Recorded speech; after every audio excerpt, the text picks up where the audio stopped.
জয় হিন্দ বন্ধুরা।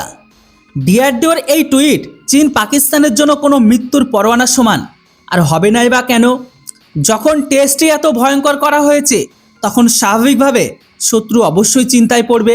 হ্যাঁ বন্ধুরা, ভারতীয় বিমান বাহিনীর পক্ষ থেকে একটি অত্যন্ত বড় টেস্ট সম্পন্ন করা হয়েছে, যেখানে একটি হাই এক্সপ্লোজিভ বোমা ড্রপ ডাউন করা হয়, যা এমন একটি বিস্ফোরণ ঘটিয়েছে যেটাকে দেখে জঙ্গিদের আত্মা ভারতের জঙ্গি হামলা করার আগে 10 বার অবশ্যই ভাববে। হ্যাঁ বন্ধুরা, আপনারা একদম সঠিক শুনেছেন। এই বোমাটি তৈরি করা হয়েছে যাতে পাকি জিহাদিদের কবর দেওয়ার প্রয়োজন না পড়ে। তো এমন কোন বোমা এয়ারফোর্স টেস্ট করেছে, কোথায় টেস্ট করেছে, কোন বিমান থেকে ড্রপ ডাউন করা হয়েছে, আর এই বিস্ফোরণ কত রেডিয়াস পর্যন্ত ছিল, প্যারামিটারগুলোই বা কী ছিল, সব কিছু বিস্তারিতভাবে জানাবো আজকের এই ভিডিওটিতে। শুধু আপনি ভিডিওটিকে শেষ পর্যন্ত দেখুন, আর কোনো তথ্য আপনাদের হাতে থেকে যেন মিস না হয়ে যায়। তো চলুন সময় নষ্ট না করে ভিডিওটিকে শুরু করি। তো দেখুন, আপনারা এই যে ছবিটিকে দেখছেন না, এটি হচ্ছে রাজস্থানের পোখরান টেস্ট রেঞ্জ সেন্টারের, যেখানে কাল দুপুর 3:45 একটি হেভি বোমা ফেলে এই টেস্টকে করা হয়েছে। বোমাটির নাম ছিল প্রি ফ্র্যাগমেন্ট হাই এক্সপ্লোজিভ বোমা, ইয়েস, যা জেনারেল পারপোজ বোমা ক্যাটাগরিতে আসে। আর এমনভাবে এই বোমাকে ডিজাইন করা হয়েছে যে এটি সীমিত এলাকায় বেশি পরিমাণ ধ্বংসলীলা চালাতে পারে।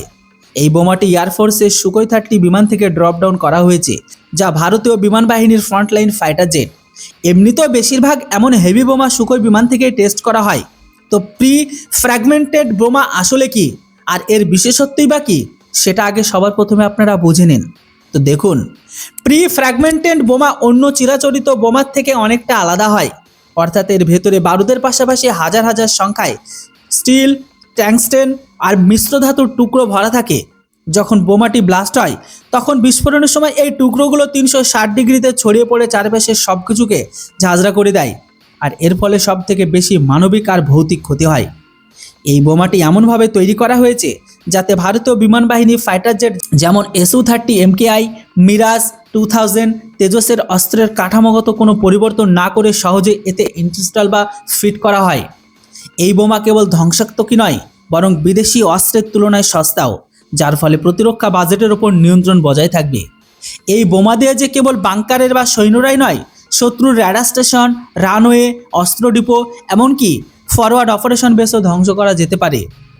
এই বোমা তৈরি করা এই জন্যই জরুরি হয়ে পড়েছিল কারণ ভারতের সীমান্তে পাকিস্তান ও চীনের চ্যালেঞ্জ বাড়তে থাকছে, যেগুলোর দিকে নজর রেখে এমন একটি অস্ত্র তৈরি করা জরুরি হয়ে পড়েছিল যা শত্রুর লুকিয়ে থাকা জঙ্গি ক্যাম্প আর টেরর লঞ্চপ্যাডগুলো শেষ করতে পারে, LOC আর LAC-তে লুকিয়ে থাকা বাংকারগুলোকে নষ্ট করতে পারে, সীমিত গণ্ডির মধ্যেই বেশি প্রভাব ফেলতে পারে, এমনকি এর সামরিক অপারেশন গতিও দিতে পারে।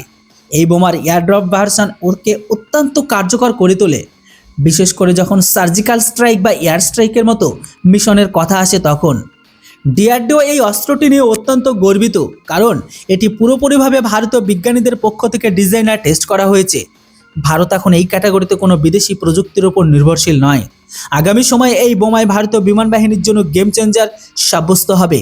আর এই নির্মাণের লোকাল ডিফেন্স ইন্ডাস্ট্রিকে যুক্ত করে ভারত নিজের প্রতিরক্ষা উৎপাদন ব্যবস্থাকে আরও মজবুত করেছে, যা মেক ইন ইন্ডিয়া এমনকি আত্মনির্ভর ভারতের দৃষ্টিভঙ্গি সরকার করে। টেস্টে এই বোমাটি 150 বর্গমিটার রেডিয়াসে আগুনের গোলা তৈরি করে দিয়েছে, যার মধ্যে কেউ বাঁচতে পারবে না। এমনকি এমন বোমা যদি এই এয়ার স্ট্রাইকে ব্যবহার করা হয় তবে খুবই কম কোনো জঙ্গি বেঁচে পালিয়ে যেতে পারে। এটি অত্যন্ত ধ্বংসাত্মক একটি বোমা।